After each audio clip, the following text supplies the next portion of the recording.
Hey, good afternoon. It's Stephanie Evelo here with the Evelo team at Keller Realty. And today I have a special guest with us from our team. And today we are going to cover the monthly market update.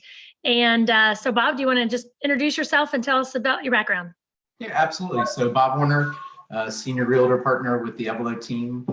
Been with the Evelo team for going on 7 years now. And we did the monthly market update last month, right after COVID-19 kind of started. And our plan is to kind of do this every month moving forward. Okay, awesome. So the most common question that I get asked right now is, are we going into a recession? So what can you share with us? What can you tell us? Yep, I'm going to go back and forth a little today. I've got some slides we'll go over, right, and then come back to video. But the shortest way to answer that question is ultimately yes, right? A recession is, by its definition, is a significant decline in economic activity spread across the economy that lasts for a few months or more, right? So at the end of the day, yes, we are headed into a recession. How deep, how hard? There's any number of answers from the experts out there. I think the most important thing is just kind of how it relates to us, right? A recession doesn't equal a housing crisis, right? There's so many different sectors of the economy, and how the recession impacts each one of those is definitely different. One of the interesting things, there was a study from Freddie Mac, and there's really only been 2 recessions that have impacted the housing market. Obviously, the one we're probably all familiar with is the housing really collapse and economic recession from 2007 till 2009. And then also there was a kind of a more minor recession during the Gulf War from 1990 to 1991. Remarkably, those are the only 2 recessions where there's been a decline in the housing market.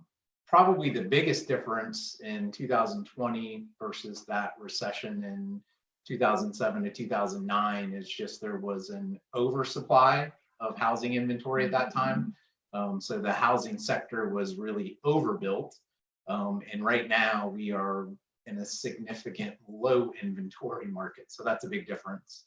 And then just the last slide to kind of go through here, in the last 5 recessions, housing has only decreased in value twice.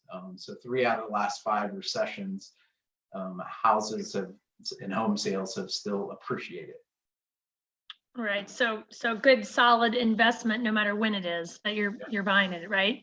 Absolutely. So yeah. So what I mean, I know, of course, with the stock market and such, lots of people are then obviously turning to real estate for investment wise. So what happened in the local market here in March? Can you tell us what did that look like? Yep. So every month, our board of realtors puts together like a packet of information for what the housing market has done specifically in our area. And this is kind of a 1-page summary here. It's really great information. I think the thing to point out here, and we'll kind of dive a little bit deeper on kind of the couple slides coming up here, but keep in mind that in our market, around about the 13th, 14th of March is kind of when schools started closing, restaurants and bars started closing, but we weren't under a shelter-in-place order yet. So this data lags a little bit. It is through the end of March, so March 1 to March 31st. So about the last week, we were under a shelter-in-place order, but the preceding roughly 21, 22 days in March, we were operating relatively under normal circumstances. So a key thing here, and again, these stats are year over year. So median sales price of the homes, March of 2020 versus March of 2019 was up 15%. We saw an increase in closed sales up 6%. The average days on market has gone down, right? So down to 39 days. And then I'll kind of circle this one. We talked a little bit about that month's supply of inventory. So it's considered a balanced market anytime there's about a 5 or 6 month supply of inventory. So for March of 2020, we literally had a 1.4 month supply of inventory. At least in my time in the industry in the 7 years, that's the lowest number I've ever seen. And my guess would be by the time we get to the April report, that number is going to even be lower. So as we start to come out of some of the restrictions that are in place, I would anticipate that there's going to be quite a bit of pent up demand. Well, and we've been doing this almost 25 years, basically, right? And I've never seen the inventory that low. I back in the time when we had the market crash and all, I was meeting with some sellers, and it was 18 and 2 years plus worth of inventory. And so for us to be at only 1.4 months worth of inventory, I mean, that's just amazing, right? Like amazing, crazy, which puts the sellers in such the driver's seat, right? If people are thinking about selling, things are still selling. So Sure. yeah. So what has happened in the local market since the governor's shelter in place? Because I know a lot of people are asking, are we just shut down completely, or what's going on in real estate? Yep. And that's why I wanted to definitely make that important distinction with this report that we just went over, which obviously lags a little bit. So what I did is I went ahead and just took a look back from March 24th in the state of Indiana, at least, was the first day that we were under the shelter in place order. So it just so happens that from that day till yesterday was exactly 4 weeks. So I just kind of wanted to have a snapshot to share of what did that 4 week period of time look like in 2019, and what did that 4 week period of time of shelter in place look like in 2020. And naturally, common sense would just kind of suggest that we would anticipate the numbers would be down some.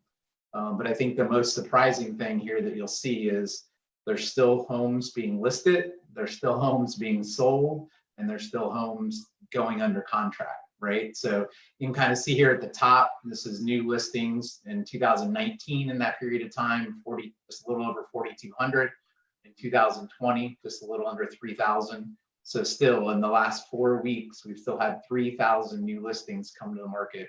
And then those homes that went under contract in 2019, roughly 3,800, 2020, roughly 2,900. And then last, in this one, you'll see this is the smallest discrepancy, kind of keeping in mind that the closings of homes trails by about 30 to 45 days, right? So a lot of the homes that closed from March 24th to April 21st would have been homes that went under contract potentially as early as February, but definitely in the early parts of March before we were under government shutdown. So those statistics were really pretty eye-opening for me across the board. We're basically 3 and 3, 3,000 new listings, 3,000 under contract, and 3,000 homes closed. Yeah, and I think what's great to looking at those is the number of listings, and then the number that have gone under contract. And you see there's really in the scheme of numbers, very few that have not gone under contract. And I know I know we shared that on our Facebook, but even just our team, we had just in the last few weeks we'd listed 11 properties, and 9 of those have already gone under contract. And with an average of 8 days. So that's big, those are big numbers that things are still selling. People are shocked when they hear that, right? That people are still out buying and people are still out selling. We're just taking different precautions, right? Virtually, but it's still happening. Yeah, so at the end of the day, there's circumstances that dictate the need to buy and sell. Right? So there's still people that need to buy and sell and make a shift and change. Yeah, absolutely. So any final thoughts about where the market is headed or where we're heading? Yeah, obviously none of us have an exact crystal ball. At the end of the day, everyone's needs and situations is a little bit different. But 2020 is still going to provide great opportunities for both sellers and buyers. Again, there could be circumstances that might be more valuable for one person over another. But at the end of the day, there will still be great things that transpire in the housing market in 2020. There'll definitely be for sellers, there's definitely going to be that pent up demand come sometime in May, maybe as late as June, right? When those people that have been on the sidelines for most of March and April, they won't have the ability to wait any longer. Right. And with that month supply of inventory being so low, there's going to be some great opportunities there. We've joked about this a couple of times, but if you've found out while quarantined that your home's a little too tight or a little too snug and you were thinking about moving up already, it'd be a great time to sell that home and move into something larger. And then just my final thought, and I pulled that up here real quick, is just the end of the day, home ownership has always been an important source of wealth creation in our country, right? It's really what has allowed succeeding generations to move up the economic ladder. And that still is going to hold true even as we go through an economic recession that might impact the housing market some, but appears that it'll be leave the housing market mostly unscathed. Yeah, and I think that it's kind of feeds into, of course, our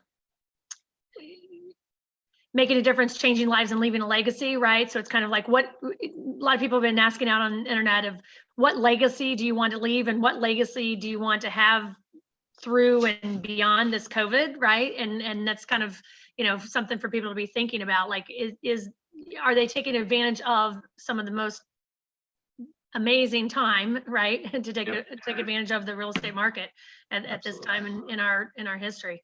Yep. Well, thank you so much for sharing this, Bob. And I think this helps people just see, the numbers and stats and the reality and the truth of what is going on in the market, that things are still moving, still buying and selling. People are still out there. We're wearing masks, we're using gloves, sanitizer, doing no touch showings. I mean, all kinds of different things to help buyers and sellers still make that move if that's what they are needing. I know we've got a handful of people that are waiting until things do open up. So I know that the market's even going to shift definitely in the next 30 days. So I just want to encourage you to stay here and log on to our Facebook page and just stay up with each of our monthly updates, because we'll be updating what happened in the last 30 days and what you might look to expect in the next 30. So thanks so much for joining us, Bob. Thank you so much for sharing all the data and resources here, and we appreciate you. And as always, Derek's not here to help, but I'm gonna also leave it with make each moment count. So thanks so much for sharing with us, guys. Bye-bye.